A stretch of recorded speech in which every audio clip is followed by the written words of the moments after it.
नन्ही सी आंखें और मुड़ी हुई उंगलियां थी।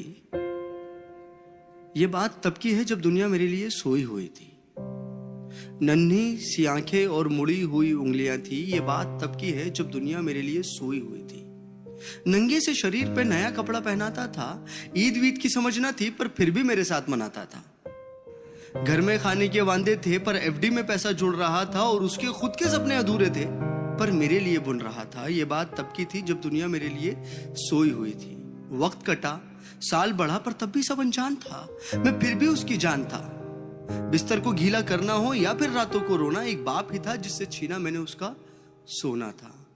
सुबह फजर तक गोदों में खिलाता, झूलों में हिलाता, फिर दिन में कमाता, शाम में चला आता, कभी खुद से परेशान, कभी दुनिया का सताया था। एक बाप ही था जिसने मुझे रोते हुए हंसाया था। अल्फाजों से तो गूंगा था मैं, पर वो मेरे इशारे समझ रहा था। मैं खुद इस बात से हैरान हूं आज कि कल वो मुझे किस तरह पढ़ रहा था।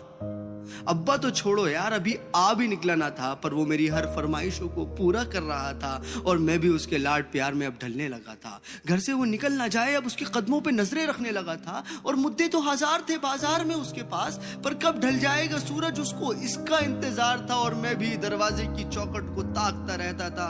जब होती थी दस्तक तो वॉकर से झांकता रहता था। देख के उसकी शक्ल में दूर से चिल्लाता था। जो भी इशारे मुझे आते थे उससे उसे अपने करीब बुलाता था। वो भी छोड़ छाड़ के सब कुछ मुझे सीने से लगाता था। कभी हवा में उछालता था, कभी करतब दिखाता था मेरी एक मुस्कान के लिए। कभी हाथी कभी घोड़ा बन जाता था और सो सकूं रात भर सुकून के साथ। इसीलिए पूरी रात एक करवट में गुजारता था। इसीलिए पूरी रात एक करवट में गुजारता था।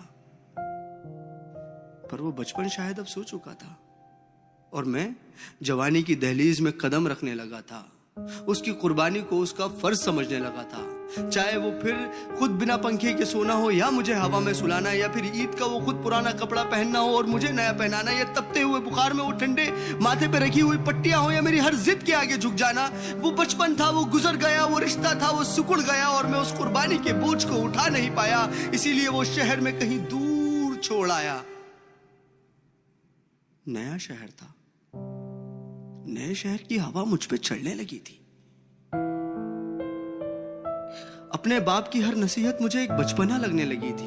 काम जो मिल गया था, पैसा जो आने लगा था, क्या जरूरत है बाप को, ये सोच मुझ में पलने लगी थी। और उधर मेरा बाप बेचैन था मेरी याद में कि कुछ रोज तो घर आजा बेटा, बस यही था उसकी फरियाद में। और मैं उससे हिसाब लेने लगा था जो दुनिया का कर्जदार बन चुका था। क्या जरूरत है तुम्हें अब्बू इतने पैसे की, अब ये सवाल करने लगा था।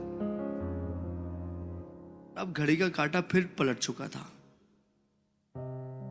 कल तक मैं किसी का बेटा था, आज किसी का बाप बन चुका था और हसरतों का स्वेटर मैं भी बुनने लगा था। कल क्या करेगा मेरा बेटा, मैं भी यही सोचने लगा था। अब दुनिया में ना उससे कोई आगे था, ना कोई अपना था, सब पराया था, बस वही एक सपना था। तब मुझ में एक जज्बात उमड़ने लगा था, जिस जज्बात से मैं हमेशा अनजान था कि कल क्या गुजरी होगी मेरे बाप पे। अब मुझे ये समझ आने लगा था। बेलोस मोहब्बत की मूरत होता है बाप, जो लफ्जों में ना बुना जाए और कलमों से जो ना लिखा जाए, वो होता है बाप। जो रोते हुए को हंसा दे और खुद को माजूर बना के तुम्हें खड़ा कर दे, वो होता है बाप। और ये एक मैसेज पूरी आवाम के लिए कि एक रोज तुम्हें एहसास जरूर होगा कि मसरूफ तुम थे, उम्र दराज वो होगा। एक रोज तुम्हें एहसास जरूर होगा कि मसरूफ तुम थे, उम्र दराज वो होगा। जिसकी उंगली का सहारा पकड़ के चला करते थे, आज वही छड़ी का तलबगार होगा। और जिसके सदके में जी रहे हो आज, कल वो ना रहे तो क्या होगा। पर अभी वक्त बचा है कुछ खास तुम्हारे पास, तब तक जब तक बाप का साया तुम्हारे साथ होगा। और जन्नत के तलबगार हो तो सीने से लगा लेना, क्योंकि वही कल जन्नत का सरदार होगा। सब गिले शिकवे मिटा के चिपक जाना उसको, क्योंकि आज तो बाप है पर वो कल तुम्हारे साथ ना होगा। कल तुम्हारे साथ ना होगा।